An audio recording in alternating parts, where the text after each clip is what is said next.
அரசு நிறுவனங்களை தனியார் மயப்படுத்தும் செயற்பாட்டை இடைநிறுத்துங்கள் என முன்னாள் ஜனாதிபதி மஹிந்த ராஜபக்ச விடுத்துள்ள கோரிக்கைக்கு அமைய செயற்படுவீர்களா அல்லது மறுசீரமைப்புகளை தொடர்வீர்களா என எதிர்க்கட்சிகளின் பிரதம கொறடாவான லக்ஷ்மன் கிரியல்ல மின்சார சபை அமைச்சரிடம் கேள்வி எழுப்பினார். விஷன் கியா, நம்பகமான பார்வை, எங்க பார்த்தாலும் இப்ப விஷன் கியா. முன்னதாக ஜனாதிபதி தேர்தலை தொடர்ந்து புதிய அரசாங்கம் ஒன்று தோற்றம் பெறும் வரை அரசு நிறுவனங்களை மறுசீரமைப்பதற்கும் தனியார் மயப்படுத்தவும் முன்னெடுத்துள்ள சகல நடவடிக்கைகளையும் அரசாங்கம் முழுமையாக இடைநிறுத்த வேண்டும் எனவும் ஜனாதிபதி தேர்தலில் வெற்றி பெறும் தரப்புக்கு கிடைக்கப்பெறும் மக்கள் ஆணைக்கு அமைய அரச சொத்துக்கள் மற்றும் வளங்கள் தொடர்பில் நடவடிக்கைகளை முன்னெடுக்க முடியும் எனவும் முன்னாள் ஜனாதிபதி மஹிந்த ராஜபக்ச அறிக்கையொன்றை வெளியிட்டு சுட்டிக்காட்டியுள்ளார். இதன் பின்னணியில் மின்சார சபையை மறுசீரமைப்பதற்கான நடவடிக்கைகள் தற்போது முன்னெடுக்கப்பட்டுள்ளன. ஆகவே மின்சாரத்துறை அமைச்சர் முன்னாள் ஜனாதிபதி மஹிந்த ராஜபக்சவின் ஆலோசனைக்கு அமைய செயற்படுவாரா அல்லது மறுசீரமைப்புகளை முன்னெடுத்து செல்வாரா என லக்ஷ்மன் கிரியல்ல கேள்வி எழுப்பினார். කාන්තන ගරු ඇමතුමාගෙන් දැන් විදුලි බල මණ්ඩලය සම්බන්ධයෙන් ඒ වැඩපිළිවෙල යනවාද එහෙම නැත්නම් හිටපු ජනාධිපතිතුමාගේ උපදෙස් අනුව වැඩ කරනවාද කියලා.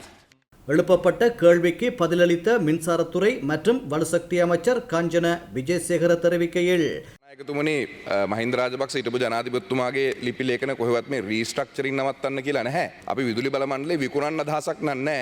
එතුමාට මන් දන්නේ කිරියල් ඇමතුමාට එහෙම අදහසක් තියනවාද කියලා. එහෙම එකක් නේ දාලා තියෙන්නේ, ප්‍රතිසංස්කරණ ඉදිරිපත් කළා තියෙන්නේ. ඒ ප්‍රතිසංස්කරණ ඒ ආකාරයට යනවා. முன்னாள் ஜனாதிபதி மஹிந்த ராஜபக்ஷ அரச நிறுவனங்கள் மறுசீரமைப்பு தொடர்பில் குறிப்பிடவில்லை. மின்சார சபையை தனியார் மயப்படுத்தும் நோக்கம் அரசாங்கத்திற்கு கிடையாது. ஆகவே மறுசீரமைப்புகள் தொடரும் என்றார். மீண்டும் எழுந்து உரையாற்றிய லக்ஷ்மன் கிரியல்ல, මේ හැම ප්‍රශ්නයක්ම විහිළුවක් කරගන්න එපා. මහින්ද රාජපක්ෂ හිටපු ජනාධිපතිතුමාගේ ප්‍රකාශනයේ පැහැදිලි එතුමා අදහස් කරන්නේ මොකක්ද කියලා. දැන් ජනාධිපතිතුරු දෙන්නෙක් ඉන්නවනේ, මහින්දත් පැත්තක ඉඳන් ප්‍රෙෂර් පීඩනය ගේනවා. දැන් අපේ රනිල් ජනාධිපතිතුමත් ඉන්නවා. ඔබතුමා යන්නේ කොයි පාරේද? කොයි පාරේද යන්නේ?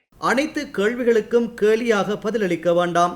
முன்னாள் ஜனாதிபதி மஹிந்த ராஜபக்ச வெளியிட்டுள்ள அறிக்கையில் அரச நிறுவனங்களை தனியார் மயப்படுத்த வேண்டாம், தற்போது முன்னெடுத்துள்ள நடவடிக்கைகளை இடைநிறுத்துங்கள், புதிய மக்களாணையுடன் பணிகளை முன்னெடுக்கலாம் என்று தெளிவாக குறிப்பிட்டுள்ளார். முன்னாள் ஜனாதிபதி மஹிந்த ராஜபக்ச ஒன்றை குறிப்பிடுகின்றார், தற்போதைய ஜனாதிபதி பிரிதொன்றை குறிப்பிடுகின்றார்.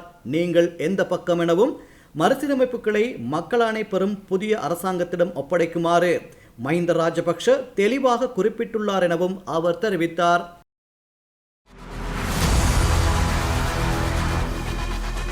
இலங்கையின் முதல் நிலை முதற்கர செய்தி வழங்குனர் வீரகேசரியின் குறுந்தகவல் செய்திகளை உடனுக்குடன் தமிழில் பெற்றுக்கொள்ள டயலாக் வலையமைப்பிலிருந்து REG இடைவெளி வீக்கி என்று பதிவிட்டு 87 960 என்ற எண்ணுக்கு குறுஞ்செய்தி ஒன்றை அனுப்புங்கள்.